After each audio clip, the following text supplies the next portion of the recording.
The Downtown Rams podcast is brought to you by our proud sponsors, Rams on Demand, SeatGiant, Throwback Joe, and now our new sponsor, Kayvon Webster's new LA food truck, VYBE 305, from South Beach to Sunset. Hashtag catch a vibe. For more information, check out vibe305.com today. Now enjoy the show. 35-30. Robert Woods, first down 20. 10-5. Touchdown. LA. It's a blinding light underneath the dirt down. So it's Goff who keeps it. And Goff goes crashing into the end zone. 6th Street Bridge. Aaron Donald almost beat the football there and comes away with his third sack of the afternoon. Not immediately in sack. Corey Littleton, have yourself a day. When will you save? Todd Gurley, 20, 10. Gurley for MVP. Touchdown LA. And he gets gobbled up. Savage has to eat it as Michael Brockers picks up the sack. It's Pitts. Nicole Roby coming. He's decked by Eden Khan. Touchdown. Brandon Cooks. Incredible. For the first time since 2003, the Rams are NFC West champions. Welcome back, guys, to another Downtown Rams podcast, episode 122. I'm joined here by my buddy Joe Curley as we dive into the Rams-Chargers Week 3 matchup, and we talk a little bit about what went on. The Rams made like 1,000 moves this week, so we'll talk about that. But, Joe, thanks for joining the show. Also, before we get into it, I have my buddy Cole Thompson from Bolts and the Blues SB Nation Chargers page. He also writes for the Texans Wire, so he's a good friend of mine. I met in Mobile. He's been on before, so he will be joining the show later on. So, without further ado, Joe, here's the podcast. The Rams, like I said, made like 1,000 moves. Yeah, a lot going on, but that's, mainly at the bottom of the roster. The top of the roster is healthy, and you're going to have two of the most talented teams in football going at it on Sunday. So, let's call it what it is. It's the first real game of the season. The first two games, really against, two of the, two teams that, may not win 8 games between them. So, and this Chargers team, if you ask some people, there's a lot of people in the preseason picking an all-LA Super Bowl. So, I think this is the first real test, and you're starting up a group of, a month here where you've got this game, you've got the Vikings, you get the Packers at the end of it. There's going to be 4 or 5 tough games in a row here. This is the meat of the Rams schedule starting already, and they've had a nice couple warm-up games, and now we'll get to see what this team's really made of this weekend. Yes, we definitely will. But before we dive into that, the Rams made a bunch of moves, and we'll talk about them minorly. Like you mentioned, the Rams are healthy, and with that being said, they've gotten some pretty good production out of one of the healthy offensive linemen that actually took over for one of the suspended offensive linemen. Jamon Brown is coming back, though. But the question remains, who is going to be starting towards the end of this season when push comes to shove? I mean, I haven't really seen, any guard on this team play the way that Austin Blythe has the past couple games. He's put together some fantastic film. But Jamon Brown was activated from the suspended list, and the Rams also brought fan favorite, who everyone keeps calling the next Nelson Spruce. I don't know if that's an insult or, commending him, but Daryl Hodge, the UDFA out of Prairie View A&M, they're bringing him in. The Rams really are hurt at the receiver position with Farrell Cooper and Mike Thomas both on IR, so this is no surprise to me. So, what are your thoughts on that? Well, in terms of Jamon, obviously he's been, kind of a core player here the last couple of years, somebody that they're trying to build to. And, he had that, you know, this wouldn't have been the first time he's lost his spot. He was moved around from guard to tackle, back to guard, and he's kind of had an up and down time. But certainly Austin Blythe has grabbed his opportunity with both hands, and even Jamon admitted that during the week where he said he played well enough to earn the job, and certainly Jamon, one of the best guys in that locker room, somebody that it's really, you're hard pressed not to root for somebody like that, even though he made his mistake and he's served his time and he's owned up to it, and now he's gonna he'll come back and he'll be a good part of that locker room and a good part of that line. Certainly Austin Blythe has shown that whether it's guard or center, he's played real well when needed, and so we'll see. I think it's always a good thing when you've got kind of too many offensive linemen. I don't think the Rams have really been in a spot where they've had too much talent at that position, the last 5 to 10 years. But and in terms, I was out at practice today. I wanted to give you a little props. I didn't give you a preview of this off the air, but we had our own little back and forth about Hodge. And I didn't think on film he looked very big, but I saw him in person today, and he's about as big as Robert Woods. So you're right. Kaderl Hodge, isn't just, skill. He's got some size to him. He's got some strength to him. And, he was out there, made some fantastic catches in practice today and really looked good. Looked like he's somebody that could actually help. Looked like he belonged on the active roster out there. Other bits of news, obviously they waived Brandon Allen and signed him to the practice squad. I think, your opinion is I probably agree with, is that it's probably about a week too late. That was probably what they should have done rather than cutting Jamel Demby, who they lost to Detroit and then lost again when he chose to sign with the Lions practice squad over the Rams, apparently. Or the Rams weren't in on him. We assumed that they would like to have him back. And then I think, obviously the one bit of business that probably hurt downtown Rams the most this week were the Rams officially losing to Merrick Hemingway, waiving him and Luis Perez from the practice squad. Just a real shame. Another one of those great guys in that locker room. Merrick Hemingway, big physical guy with a little bit of skill, really got set back by that leg injury he suffered in preseason last year. Never really got going again. And it's a shame because, I thought he really was their best bet, to give them some physical. It's still an issue on the roster. There's just no backup at the actual wide position, at the tight end position, that has any bit of blocking ability. So I think it's a real hole in this roster, and I think it hurts them that Tamarick, didn't play well enough to stick with this team, we should say. And certainly we bid Luis Perez adieu. He had a nice run with this team coming from the level he came from, and we'll see if he's able to kind of improve enough to get another shot in the NFL. Certainly he has a great story, and a lot of people are rooting for him. Yeah, no, I thought you touched on all that pretty well. I was a little surprised that Brandon Allen cleared waivers, and the reason I'll say that is because, the Raiders with, they had Greg, Olsen, who is somebody that was with the Jaguars when they drafted Brandon Allen out of Arkansas. Right. And I thought they were a legitimate target. And, Brandon Allen last year, when the Rams got him, they were pretty high in the waiver order. He was actually claimed by 3 other teams.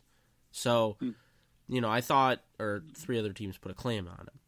I thought, that would carry over on in this year, but I think it goes to show you, even though he was on that 53-man roster, I don't think the rest of the league really views the Rams, quarterbacks outside of Goff as, anything, worth really talking about. That ESPN article that came out last year about the Rams having the worst backup quarterbacks in the league or whatever.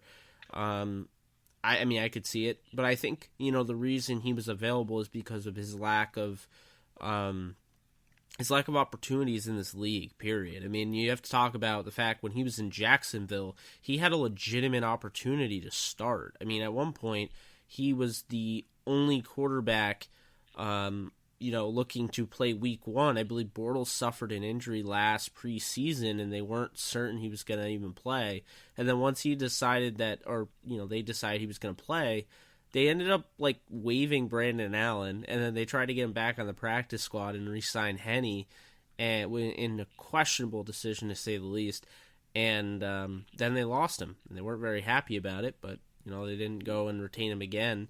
So I was a little surprised by that. And then I would look at Tamarick Hemingway. I'd be a little surprised at the fact that they waived him and they kept Henry Coble, who is I believe 2 or 3 years older than Tamarick. I don't think he possesses anywhere near the physical traits that you look for in a tight end that Tamarick Hemingway has, and I don't think he's anywhere near as athletic. But Coble, I guess, is a blocker, and he was with the Broncos. I believe they got him out of Iowa.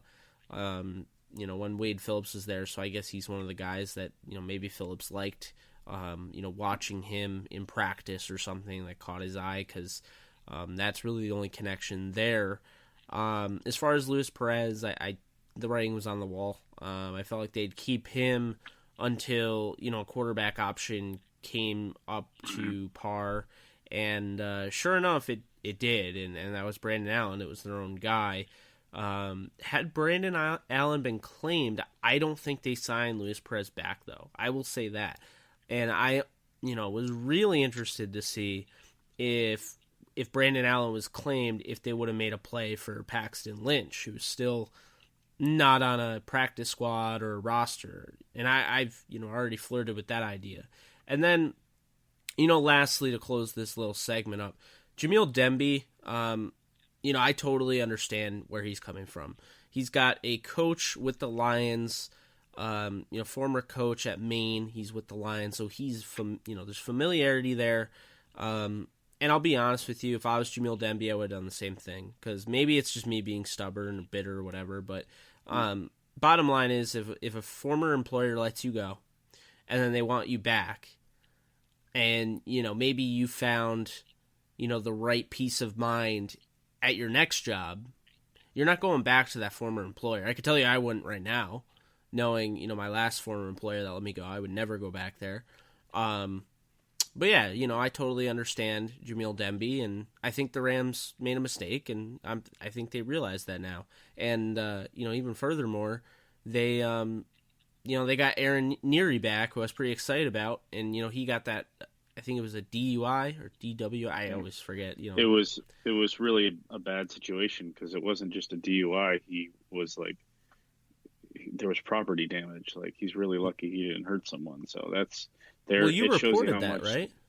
Yeah, we actually, that was our probably, between you and me and the listeners, that was probably the number one story on our website this week. That got a lot of play locally. You have a Ram. That was the weird thing about Neary was, it was only a couple hours after the game ended. So how the heck did he get all the way back up how did he blow, he blew a really high blood alcohol content, and, he did it not far away from, he did it, at least an hour away from the Coliseum. Plus he got to get out from all that traffic. And, he did it not too long after the game ended in Simi Valley, which is like an hour away. So, really difficult situation there. And it shows how much the Rams care about that guy, that they did not cut him immediately.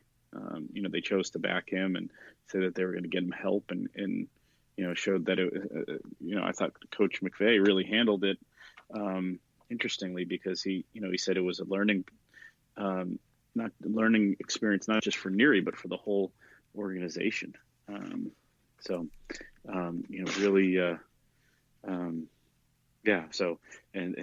obviously Neary was with the team last year and then left, and they got him back, and right after they got him back, he did that, and they still hung on to him. So, really eventful couple days, a heck of a lot more, eventful off the field than on the field, considering how much they, took a Cardinals. So, but yeah, it's interesting. Yeah, that whole thing was really strange. I woke up at 5 in the morning. I had to get up early for work, and I wake up and Aaron Neary is he was arrested. Like you said, it was almost as if I'm pretty sure there's a brother named Austin Neary. Like, I almost wonder if it was his brother. Like, that was the thing. They look so much alike. It was crazy how right after the game he would even be in that state of mind. But yeah, we're kind of ending this little this thing, but I'll throw out this. Joe, I'm pretty sure you saw on Twitter. I put out, and before I even talk about it, no, I did not like Corey Coleman at all in the draft. He was probably my 4th or 5th receiver. And then that class, that's he would have been the 10th or 11th or maybe in the 20th receiver in this class. So, no, I didn't like him at all. I was just saying, I received a tip from someone I trust who said, watch out for the Rams. If there's another injury, like a significant injury, where they lose, a Cooks, a Woods, a Cup, even a Reynolds, I hold up, I totally understand, Corey Coleman, he signed with the Patriots practice squad. I believe it was today or yesterday. But he would be fair game to go on the roster. And I guess really I'm not saying it would happen, but it sounded like it was an interesting thing to hear. And I think there's a lot of good points to be made as why it could happen. He's not anywhere near the route runner Cooks is. He's not anywhere near the producer Cooks is. But he has that speed. He is a younger receiver. And, if there's one thing, he can do, is he can be that deep threat. If that's all he can do, if he had to fill in for a Cooks or something like that, that might be worth it. So I guess that's really what it came down to. I mean, the Rams obviously, promoted from within, which is what I kept responding to people who are like, see, you're trying to create this false narrative. I'm like, no, you don't understand. I don't like Corey Coleman. I don't like Baylor receivers. Baylor receivers don't have a, significant route tree. They're not taught that there. So, no, I wasn't a huge fan of him, but I just wanted to touch on that real quick. I don't know for sure if the Rams have interest. I was just told, to watch out for the Rams in that scenario. And I guess, all you can really do is monitor it since he is on the practice squad. He is there for the taking on the Patriots. So, yeah, he's available, and he can stay available for all. I actually, I like what the Rams have in their current situation, whether it would be moving up, moving up Josh or giving Kadero a shot. I would go to one of those guys before I would sign Corey Coleman to off the Patriots practice squad. So, but that's just me. I agree. I would, even double down further and say I'd rather sign the guy that was just cut today by the Jets, our Darius Stewart, over Corey Coleman. But moving on, we do have a interview bit. I had Cole Thompson on to talk a little bit about the Chargers and Rams. He is the Chargers guy over at Bolts in the Blue, SB Nation page, so I was really happy to have him on. He just started there, so really good stuff there, and here's Cole Thompson.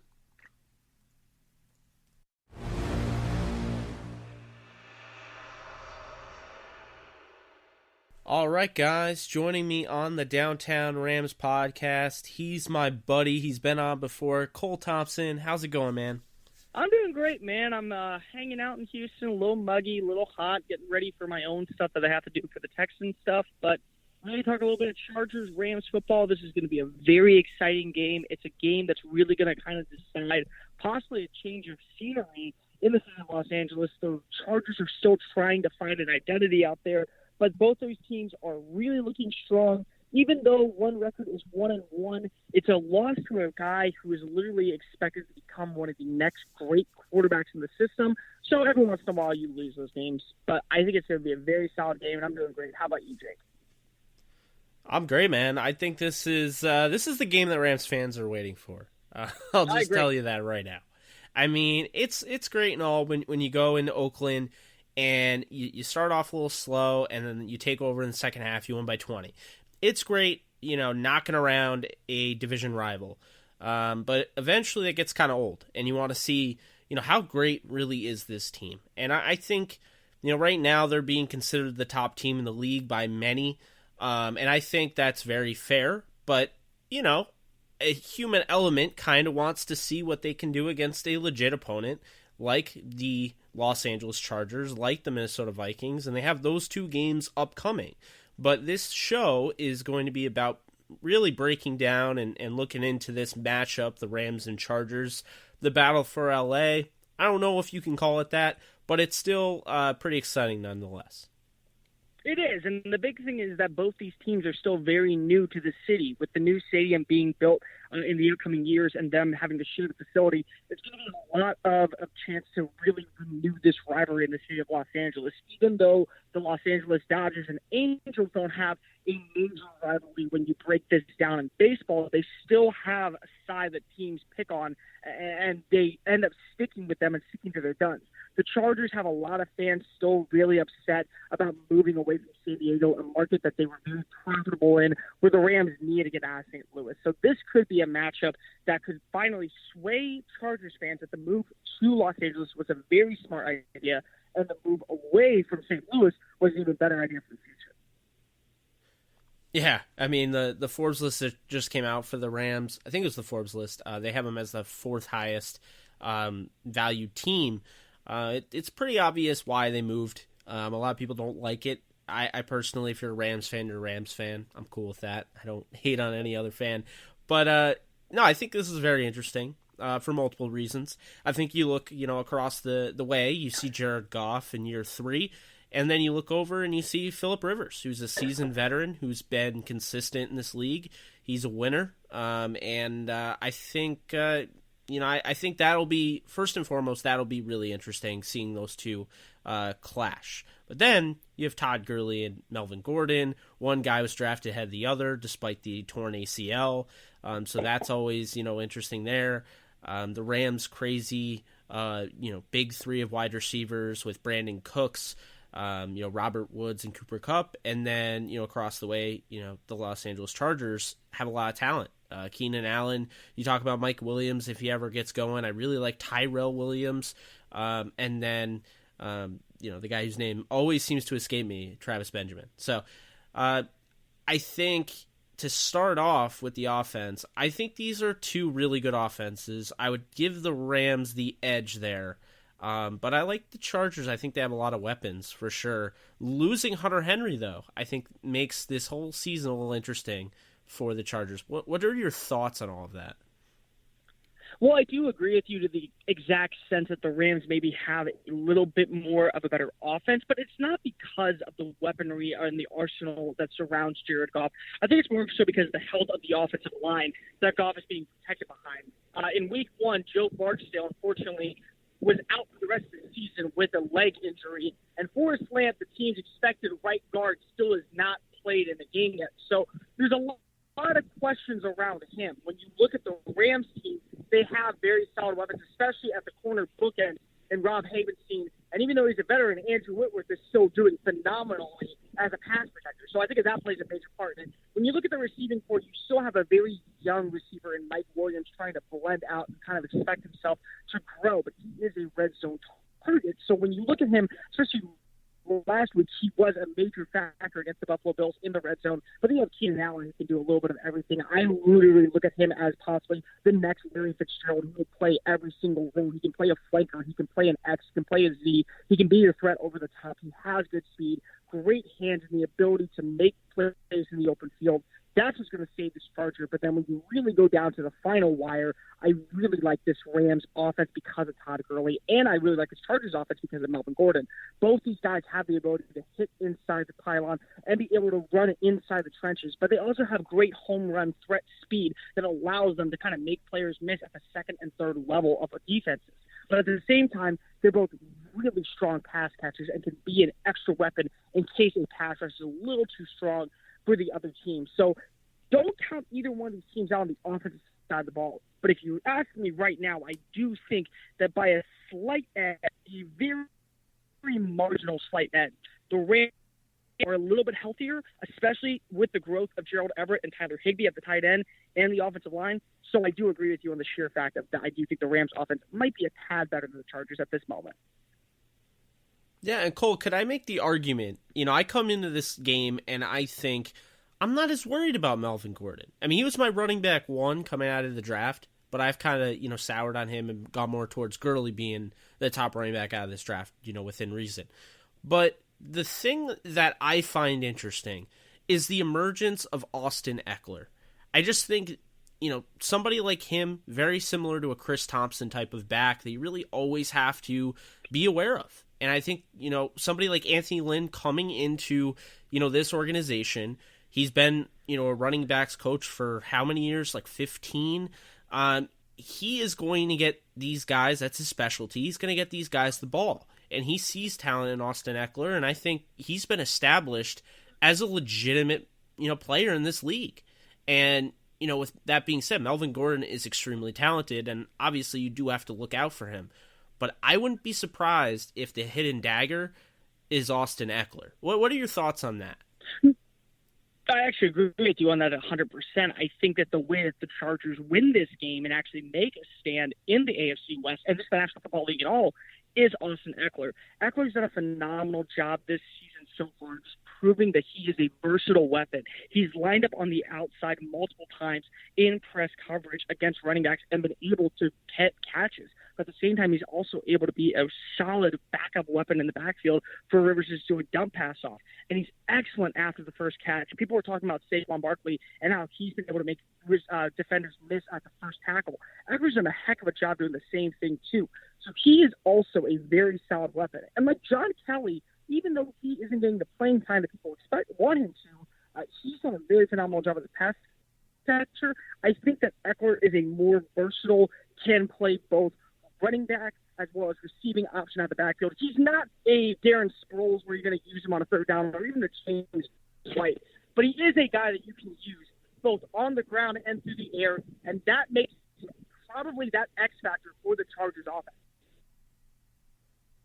I 100% agree. I think, a lot of people in Rams Twitter, it's always about Todd Gurley versus Melvin Ingram or, Jared Goff versus Phillip Rivers. But guys like that, there are guys like that on the Rams team. But I feel, Austin Eckler's been a guy that I've, really had my eye on since last year. I thought he really came on strong last year. And they have, a really interesting back who kind of reminds me of like a Deion Lewis type of situation where, it's not working right now for Derrick Henry in Tennessee.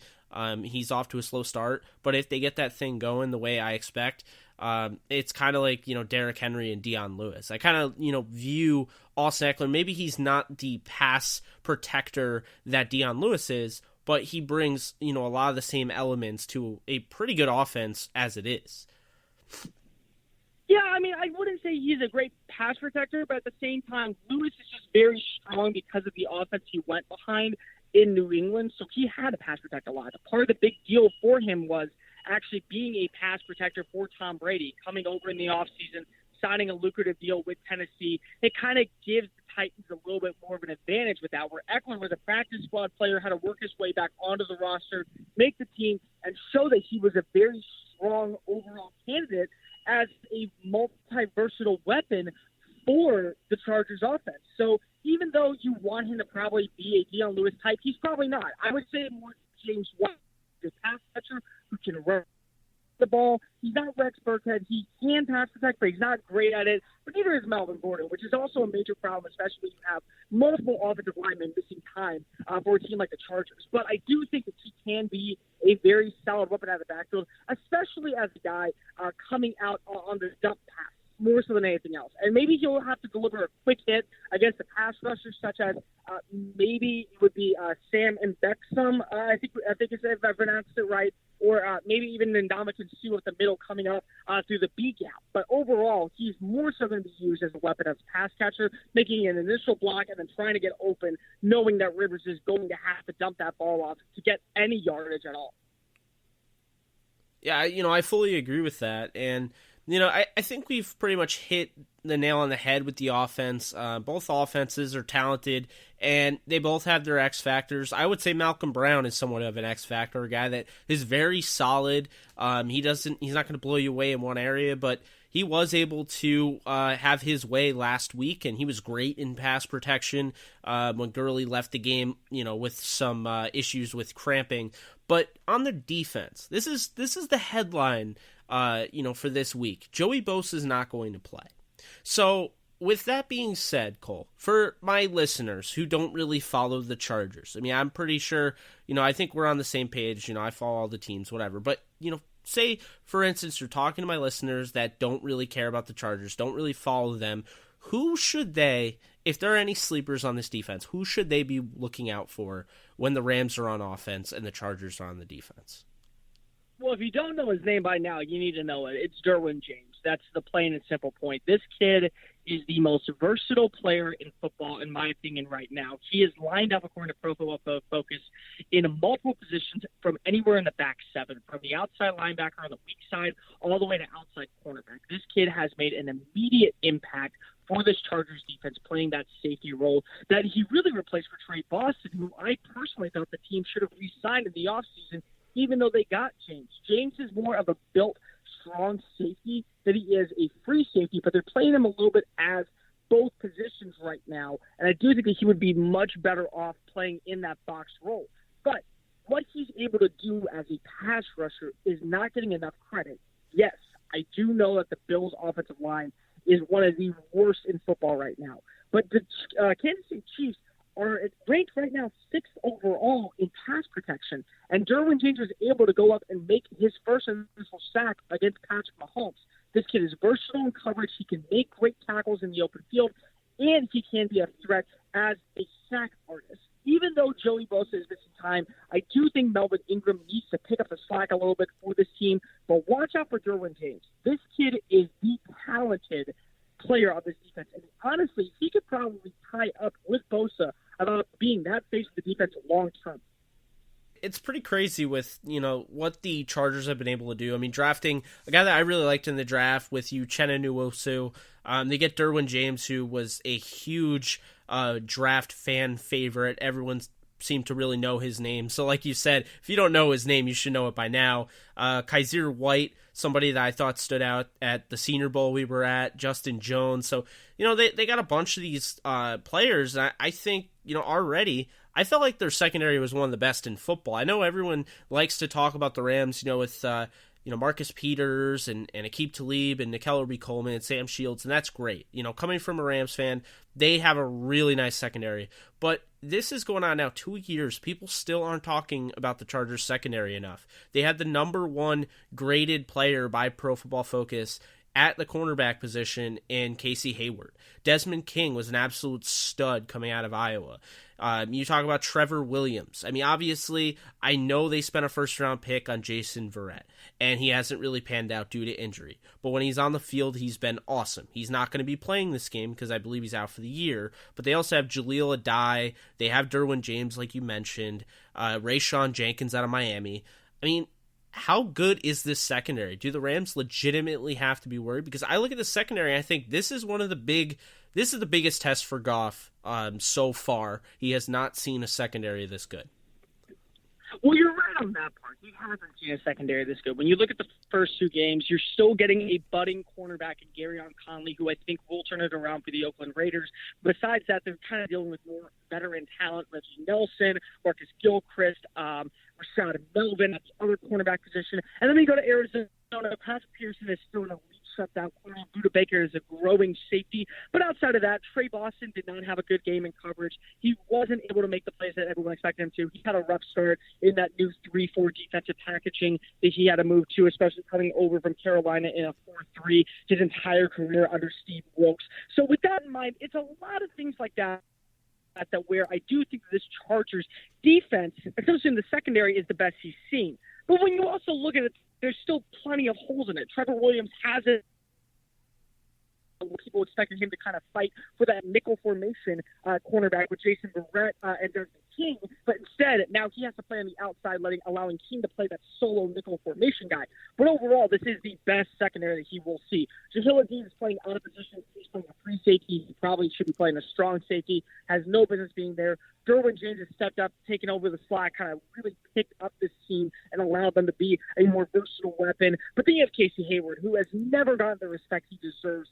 In the last 3 seasons since coming over to the Chargers, he leads all cornerbacks active right now in interceptions. And he still doesn't get the same respect that other teams and other cornerbacks do.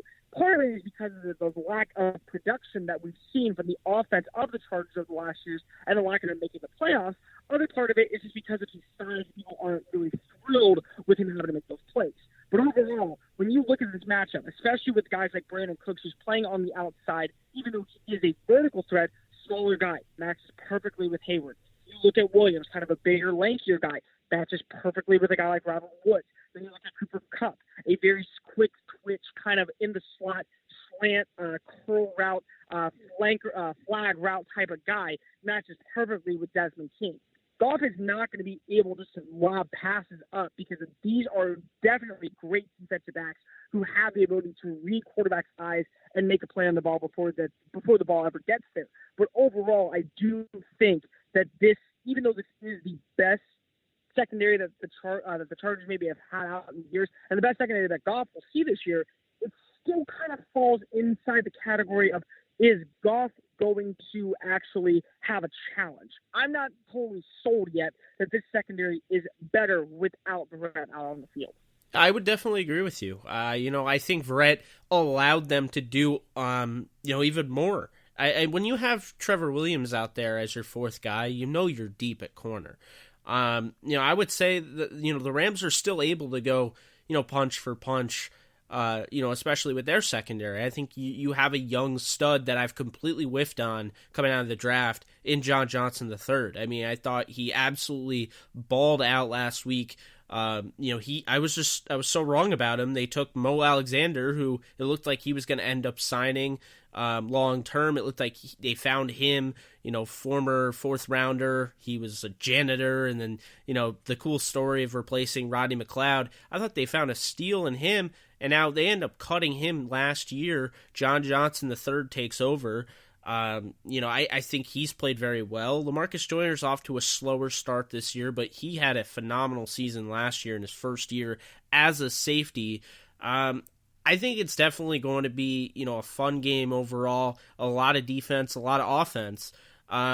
What do you expect as far as the scoreboard? Because, we've seen games, I'm sure you have, Cole, where the scoreboard just has not indicated what you saw on the field or on film, or just sometimes things just go, south.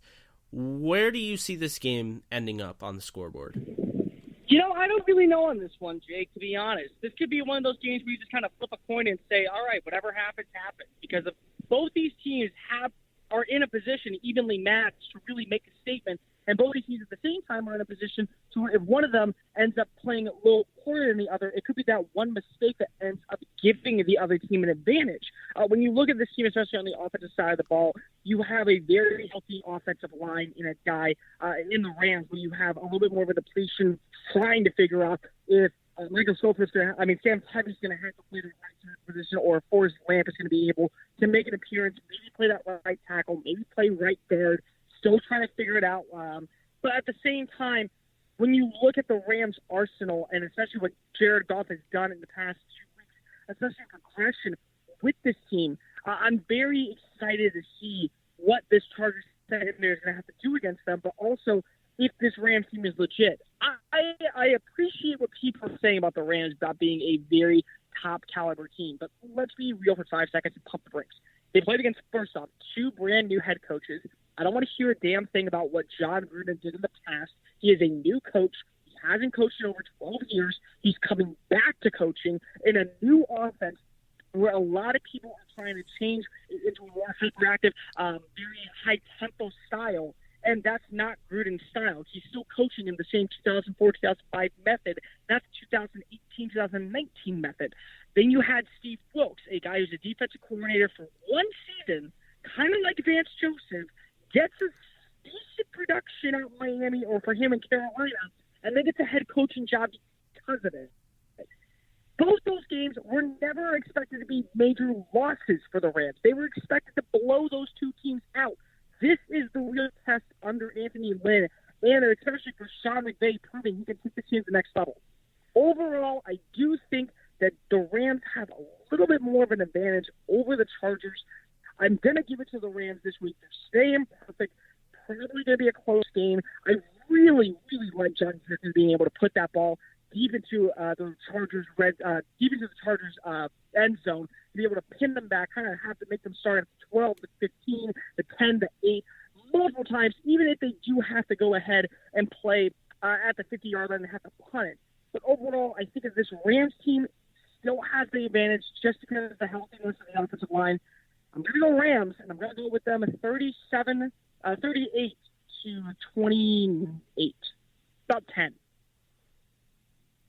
I like it. I really agree with you because, for a while I was like, oh yeah, the Rams they'll blow them out. I'm not really a huge fan of the Chargers, but I look at the Chargers and I think there's a lot of talent there. Maybe they don't have the right coach. I don't know. That's not up for me to make that decision. He hasn't been there long enough to really prove anything in that regard. But, there's a lot of pressure on this team.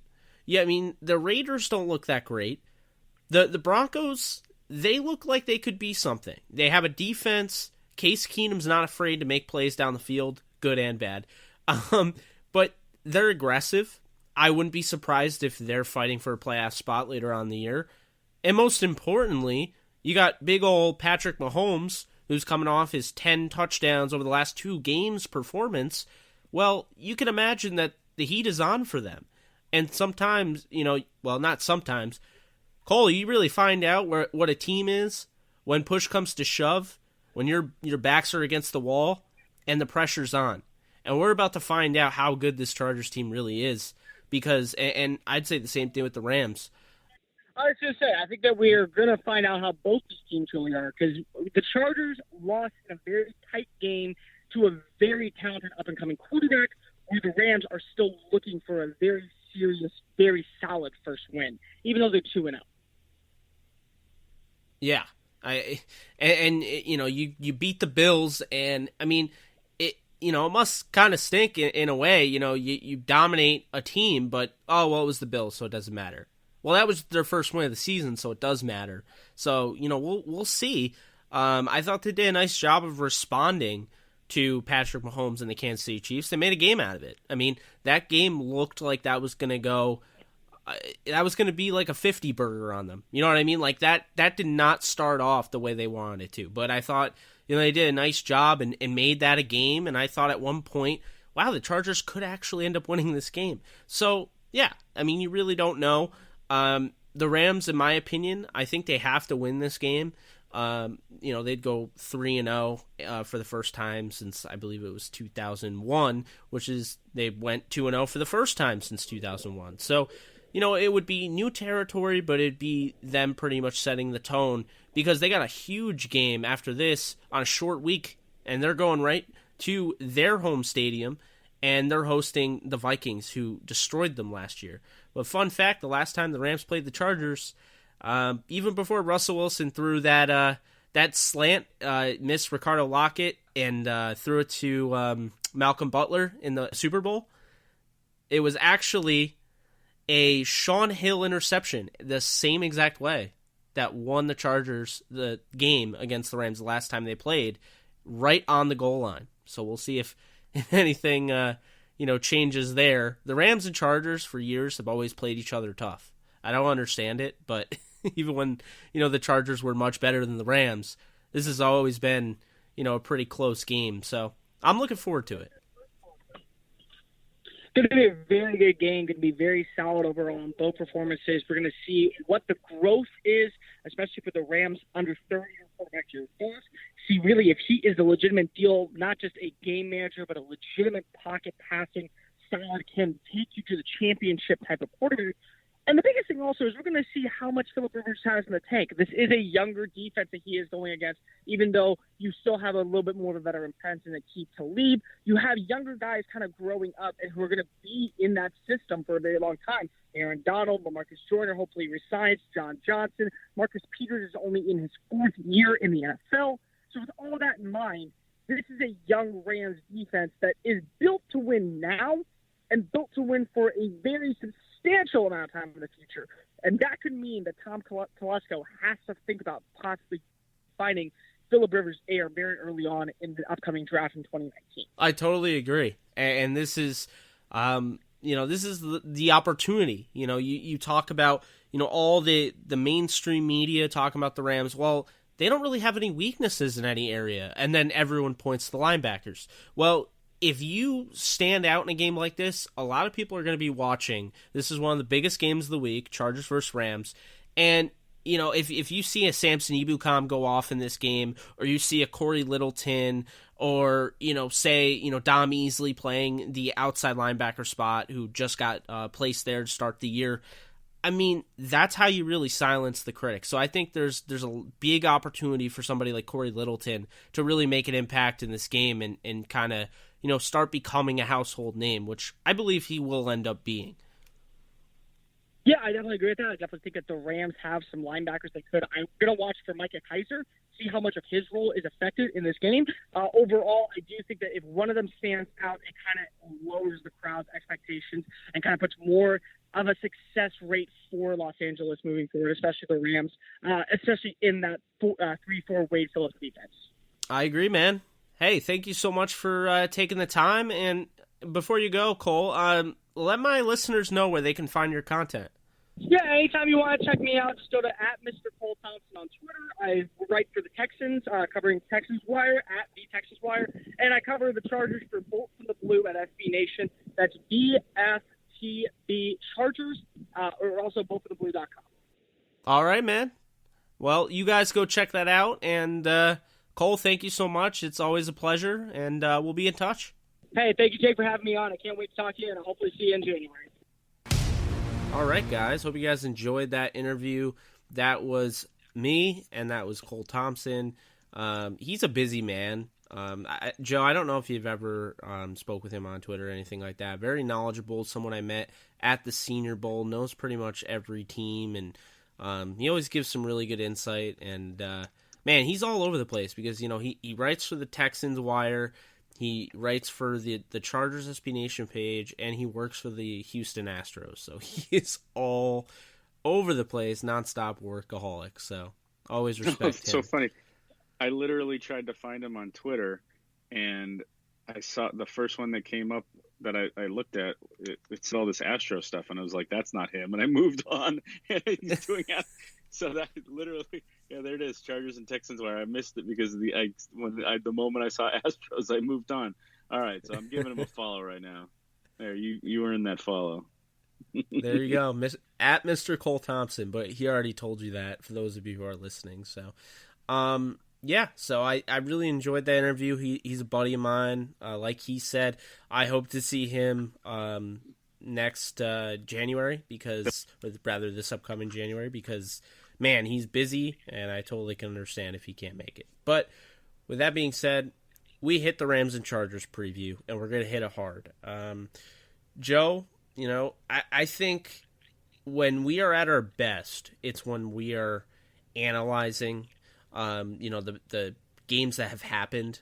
I wouldn't say previewing is our best thing, but nonetheless, what are your key matchups in this game? Well, I don't know about key matchups, but matchups that I'm looking forward to watching. Obviously Keenan Allen, one of the best slot receivers, one of the best receivers in football.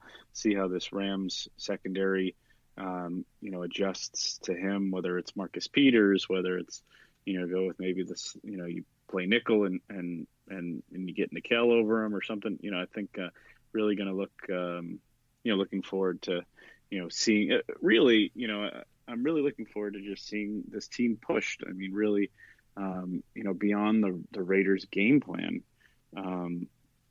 this Rams team has not been pushed in the first two games, really since halftime of that first game. Last six quarters have been a breeze. And, I'm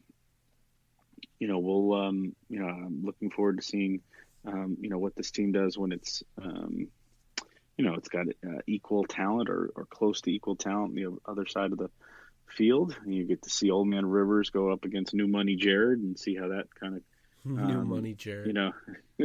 See how that, or Bud Light Baker, right? Yeah, Bud Light Baker. Yeah, we're giving out all the nicknames this week. But yeah, I really look forward to see how the system quarterback performs against that Chargers. All that mess on Twitter this week about, or not even on Twitter, in the press conferences where they're asking McVay and Jared about whether or not he's a system quarterback and what that means. And to me, that's kind of ridiculous because anyway, let me stay on target. And the other thing is Sam Ficken. The Rams special teams has been so such a big part of their success, and they were not the same team when they lost Greg Zuerlein last year. Certainly took a little bit of starch out of that offense. Greg, even though he was coming off that back injury, one of the biggest plays in that Raiders game was the 55-yarder he hit off the dirt, even though he had missed previously. So, that's a big blow, and they got to get Sam Ficken in quick and hope he's, as good as he was last year for them. And you can't, they can't be leaving points out on the board in a game that's potentially could go down to the wire. So, that's off the top of my head there. What do you think? What did I miss? What are you looking forward to seeing in this weekend? Well, I'm looking forward to seeing Keenan Allen and Keenan Allen 2.0 because I compared Cooper Kupp to Keenan Allen, and there you go. I like seeing that. I think there's going to be a lot of fun receivers. I mean, first off, you look at Brandon Cooks right now; he's leading. He's fourth in receiving yards. Then you look at Robert Woods, who's cemented himself as a wide receiver number 2, a really good number 2 wide receiver. But then you have Cooper Kupp, who's kind of like, is he going to evolve into a 1 someday? Is he a 2? He's not a 3. Like, he would easily start on another team, like, no doubt. So there's a lot of talent there. But then when you look over at the Chargers, Keenan Allen's one of the best receivers in football. And I'm really happy for him because he went through so many injuries. I actually have a funny story I'll throw really quickly. My friend Josh Tote, huge Chargers fan, he was actually at the game, and I think like Keenan Allen went up to him or something, like he was towards like the end zone, and he hit like Keenan Allen's like shoulder, like he was like rubbing his shoulder or something, like let's get it or something. That was the game where Keenan Allen like screwed up his shoulder really badly. Your friend hurt Keenan Allen's shoulder. That's crazy. So my friend feels like he has basically cursed Keenan Allen, I guess. I'm gonna keep his hands to himself. Jeez. Hands off the merchandise. It's $1 million athlete right there. Yeah. So I figured I'd throw it out there. Yeah, you could argue it's two of the best receiving cores in football. Your 3 guys, the 3,000-yard receivers on the Rams side. Then, obviously you got Allen and Williams, and that whole group. I mean, my boy Nelson Spruce is over there in preseason, and he didn't have a shot to make that team. How deep their receiving core is. So, 2 of the better receiving cores in football for sure. Yeah, I mean, I did a study on Tyrell Williams, in-depth study for the Scouting Academy, and he's a really impressive receiver. I think he's got a lot of versatility. He's very fast, and he's very tall. He's like 6'4", 6'5". I mean, he's a big dude. They have a lot of talent, and that's not even including, Mike Williams. No big deal. The 8th overall pick of 2017. Right. Couldn't really get off the ground as far as a rookie season, but I saw some really good things. I just got done watching their game a couple nights ago, and I saw a lot of encouraging things where you could really see a Mike Williams breakout year. if they choose to kind of go, because I'll tell you this right now, Joe, as much as the injury to Hunter Henry hurts the Chargers and helps the Rams, because the Rams are just getting like dissected by tight ends early on in the season. Good call. We got to mention that. Yeah. But and Virgil Green's the starter, who is some guy that I always felt like was going to be a star, but he couldn't do it with Peyton Manning, so I just don't know if he can do it. Anyway. I like Virgil Green because he's a good two-way, tight end. The Rams need a Virgil Green type player. I'll say for the 1,000th time. Keep going. Yeah, so, with that being said, I think that injury opened up the door for, all three of those guys to be able to play. Mike Williams was the 4th or 5th target. I mean, you have to think Mike Williams is the 6th target, because you think about it. So you have Keenan Allen, you have Tyrell Williams, you have, Travis Benjamin. Yeah. You have Hunter Henry. That's 5, right? Then you have Melvin Gordon. Or that would be 5. Melvin Gordon, and then you have Austin Eckler. So so he would be like the 7th option. So, and that's another guy that, if you guys just listen to the interview I had with Cole Thompson, man, Austin Eckler has turned into a baller. Like, I was telling him, I was basically saying, can I make the argument that, I'm not really worried about Melvin Gordon, but can I make the argument that Austin Eckler is like the X factor to this game? And he totally agreed with me. I mean, Eckler is a guy very similar to a Chris Thompson that can kind of break open the game. And if you let him, just like, say he gets a one-on-one matchup with like a Ramik Wilson, if I'm a Rams fan, I'm crying. Like, I mean, you're looking at disaster, like, right in front of you. I mean, like, that's just an awful matchup. He's getting off the line of scrimmage. He'll put him in his dust, and he will get out. He is a playmaker. Joe, what are your thoughts on Austin Eckler and the idea that he would be the X factor in this game for the Chargers? Well, he's kind of an X factor for their, for their entire offense. I mean, he's somebody who, gives them a tremendous kind of change of pace back. He's really good on third downs, really good in the pass game. A nice, kind of gives them, that secondary running role when the defenses get a little tired out and they start to,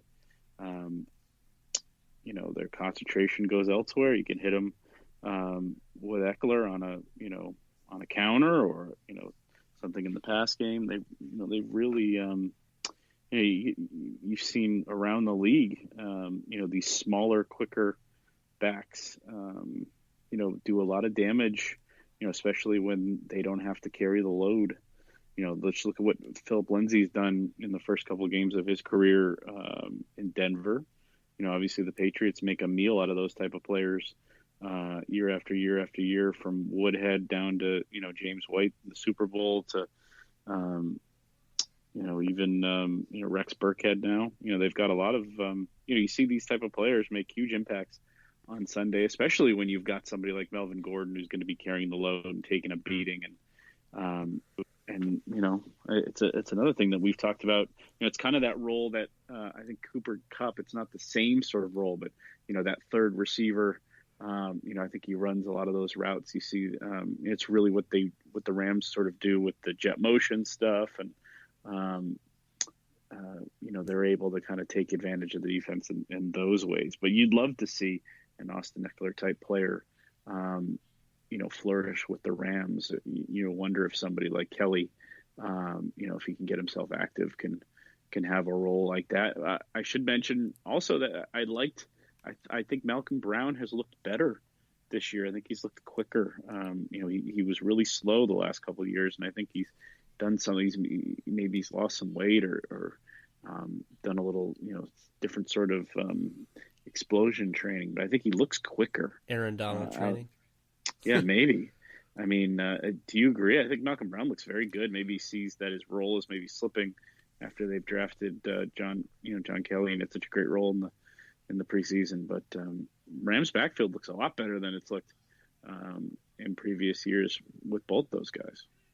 It's funny because, without even, talking about it, You mentioned John Kelly, who Cole mentioned in our interview, basically saying that, he thinks Kelly can be a really good back in this league. And then you talk about Malcolm Brown. Malcolm Brown is the guy that I said would be the X factor in that interview. I think he's the X factor for the Rams, because when Todd Gurley goes off the field in any way, defenses are now chomping at the bit. They're like, okay, well, now we know they're throwing the football, because there's no way they're handing it off to this Malcolm Brown guy. There's just no way. He's not Todd Gurley. You saw a lot of what I was impressed with the way Malcolm Brown baited some of the defensive players. Like, I saw there was this at one point in the game, I'm pretty sure it's Patrick Peterson. He did such a nice job to get to the outside, where he actually baited Patrick Peterson to turn his shoulder, his whole body more inward. So, because he thought, Malcolm Brown, his first step looked like he was taking it, inside zone run, and then he bounced out to the outside, and Peterson, all it takes is that little flinch. He was going the other way, and Brown beat him to the outside. So, just like some nifty running by Malcolm Brown. I do think he looks faster. He looked more confident. I don't think this is a player that is necessarily playing because John Kelly's there. Like, I don't put him in the same, like we saw tonight, with Tyrod Taylor, where it looked like, oh my God, whatever I do, Baker Mayfield is right on my tail. Like, you could see that. To me, when you look at Malcolm Brown, I think he looks as comfortable as he's ever been.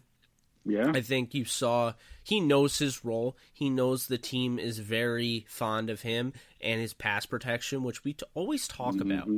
And he really brought it to the point where the national media started calling him out, because they're like, wow, now that, that pass protected play, I forget who it was, but he leveled the guy. Absolutely. Yeah, he cleated him. Yeah. Yeah. It was one of the plays of the game. I mean, the way that he, we always knew Malcolm Brown could make an impact in the passing game, whether it was protection or as a receiver. And now he's I think he just looks quicker. He looks more powerful. He looks more competent. And I think he's going to start. They're going to be able to give Todd a rest when the game's even, I think they gave Brown a series when, it was still a game. And I wouldn't be surprised if they give Brown a series or part of a series in the first half on Sunday. He's starting to move himself in there. You want to get Todd fresher. You want to keep him fresher. And Todd came off with those cramps. Maybe he's not 100%, or maybe, there's a game where he's similarly not as hydrated. But they needed some depth, and they finally have it. I'd like to get John Kelly active here coming up. Use all three of those guys, but we'll he's got to carve out a role in special teams before that happens. Yeah, I definitely agree with that. I think it'd be fun to see him kind of roll with the punt return game, but then the Rams decided to go out and get JoJo Natson back on, and I mean he was a player last week. Impact. I mean, enough to get me to pick him up in our dynasty league. Like, considering I had Farrell Cooper, I should have thought to pick up JoJo, but you good for you. Maybe you get some return points. About time you got some returners on the team. Yeah, right. Who would have thought you would have had to handcuff your return man? I know. With somebody that wasn't even on the roster. That's right. Exactly. It's one of those moves, though, we all knew it was coming. I mean, we all knew it was coming. We all knew they were going to sign him. Even though Daryl Hodge and Stephen Mitchell, they made the practice squad, we all knew JoJo Natson was on the short list, or rather speed dial, I call it. So, he looks... Pharaoh's in trouble if he can't get healthy, I'll just say that. If he continues the way he returned. Because there's no hesitation with JoJo Natson. I mean, he flies, and it's Joe, having a player like that, I mean, he had, every return was exciting, it really makes you wonder if he's like that the whole year. In a game like, the Rams against the Chargers, if this is any close, those returns end up being huge. Like this game against the Arizona Cardinals, it was just like kind of, beating a dead horse, and it was exciting. It was just entertaining. I mean, that's really was. Joe Giannazzi was just out there to really entertain us in a game that was just all Rams. But, I think especially, the Chargers game and the Vikings game coming up, and I'll bring this up. If the Rams get off to an early lead and they start, really taking over this game, and it's obvious it's all Rams, Chargers don't have a chance to win this game, I wouldn't be surprised if you see guys getting pulled, because they're on a short week coming in, Thursday Night Football against Minnesota. So if Sean McVay could get, a 30-point game up, by halftime or something, those guys are out. If it's a 20-point game, I still think those guys are in. Fourth quarter, if the Rams are up by 20 points or more, I think you see Todd Gurley on the bench. Goff probably is not coming out, but, everybody else, like Whitworth and co., I think you'll see. And I think within reason. I mean, that's a huge game, Joe. I mean, last year you play the Vikings, you go to Minnesota in their lovely new stadium, and you get destroyed. I mean, albeit there were injuries, Tremaine Johnson, I believe Troy Hill got hurt, Robert Woods. So, Dominic Hatfield shouldn't be covering Adam Thielen one-on-one, but that's just me. That whole thing. So they get a chance to avenge that with a completely new cast for, the Rams, but then the Vikings are trotting out a new quarterback. So that'll be really interesting as well. We'll get to see that, and that's a Thursday night game. This past Thursday night game ended up being, it went from a snoozer to Baker comes in, and all of a sudden it's history. I still can't believe they're opening up fridges of beer all around Cleveland. That sounds like one of the worst ideas one of the best and worst ideas in marketing history. Pray for Cleveland. Pray for it. Yeah. Did you see the tweet from the Cleveland Police Department? Oh, it's so great. You saw that? Yeah. Oh my God. Yeah, so good. The Bud Knight opened up the beer case, like, of course, right? Oh, really? I'm gonna have to check that out. I think his nickname, Bud Light Baker, is gonna stick. Like, I'm Joe, I'm really proud of you. First, you get a nickname for Darius Geis. You call him Derek Juice, and then and then you call Baker Mayfield Bud Light Baker. I already forgot the one you did for Goff, but that was I said New Money Jared. New Money Jared. That'll be him in a couple years when they give him 30. Also known as Jared Leto. I'm convinced. They have the same first name. They look the same. They're the same guy. Trust me. But and then, do you have any other nicknames? I'm pretty sure you do. I'll get to work. I need we'll get you a nickname real quick. We'll order one up real quick. Oh, apparently I'm Jumpin' Jake, according to Jim Everett. So there you go. I can't I can't overwrite what number 11 has put forth in this world. So it looks like you're Jumpin' Jake. I'm sure at some point I've been called Jumpin' Joe. I like that. So yeah, so there it is. But yeah, so good. I'll if you want, actually, we could do something Sunday night after the game, because I'll be won't be the same Coliseum press box as I have been the previous 2 years. It's a brand new, not brand new. It's a temporary. Press box at the Coliseum, and interesting that it'll be the best sight lines we'll ever have for an NFL football game. It's awesome. It's right there. Really, I'll tweet out a photo. It's some of the best views that you can have of an NFL game, especially at a place like the Coliseum. And it's going to be a good game, good time, historic occasion.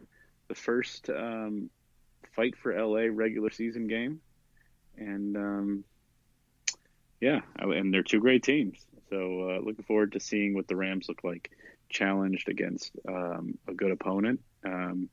And then, and like you said, going into a short week, though, after that Vikings game, they only have one home game until the middle of November. So, or one game at the Coliseum, I should say, into the middle of November, the Packer game. So it's going to be a long way off. Yeah, looking forward to that's one of the games of the year in the NFL. Yeah. Well, we'll be linking up for sure. I'll be in.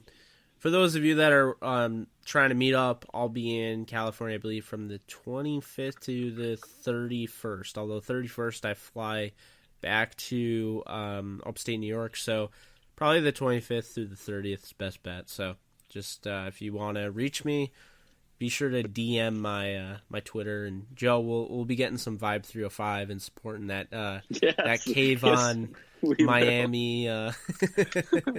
So good. I'm so looking forward to it. I keep seeing all of their stuff on Instagram. I'm like, you gotta be kidding me!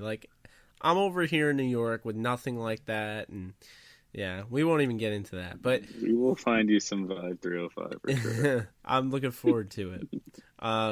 With that being said, if you guys didn't hear the interview, I have 31-17 Rams. It's really hard for me to put points on the board against the Rams with this defense. I think the Raiders put up 13 based on the sheer factor that the Rams, I felt, were a little rusty to start. This is one of the best defenses in football, so I would just say enjoy Sam Shields with a 93 Pro Football Focus grade and 11 snaps. The reason I would say he's not starting, besides the fact the Rams have 2 all-pro corner, I would say this. Sam Shields has lost his NFL endurance, I would say, but as a fourth guy, I mean, this corner group is insane. And, I'm really looking forward to guys, because this is a big game, Joe. I'm looking forward to the guys like Corey Littleton to really, make some noise in front of, national audience. I mean, I know they're not going to be a national game or anything like that, but it's going to be talked about. People are going to watch the film, and I'm hoping, somebody like Corey Littleton or my boy John Franklin Myers, really step up in this game. And, lastly, since, we talked about Baker Mayfield, Oklahoma guy, I'm not an Oklahoma fan. As a matter of fact, I'm a Kansas Jayhawk fan. So, yeah, there's that. But I'm really looking forward at some point to seeing Ogbonnaya Okoronkwo. I was looking back at my notes. I freaking love the guy. I was so happy that the Rams got him. And I just think this year, the edge class was so good. He ended up being my 11th pass rusher. But he was my 84th overall player. And the Rams got him in the 5th round. End of the 5th round. I'm just it's random thought, Joe. But I'm really looking forward to when he gets healthy. Because I think he is going to be really good. He's going to inject some serious firepower into this already interesting pass rush that they've put together with the rotation of Dom Easley and Samson Ebukam and Matt Longacre and some Justin Lawler sprinkled in there. So I'm really looking forward to that. And I know you mentioned him as a potential X factor down the road in our season preview show. So he was the biggest. He was the biggest. The key to he was the big news of the draft weekend. I mean, that was the guy that they needed. His foot injury has been a problem, and at some point this year it'll be big time reinforcements. Because he could be an injection of athleticism if if this injury's hasn't slowed him down. So it's a big thing for the Rams to keep in their back pocket. But the fact that they'll get some talent, some youth, reinforcement there down the line at some point at a key position. Yeah, I definitely agree. I think that's going to do it for us. Joe, thanks so much for your time. Thank you guys so much for tuning in. For Jake Ellenbogen, he's Joe Curley. We had Cole Thompson on earlier. This has been another Downtown Rams podcast, episode 122. And if you like what you hear, be sure to subscribe and leave a review on iTunes. Take care, guys, and I will be back for a right before the game Facebook Live and a post game, hopefully with Joe. So take care and enjoy the weekend.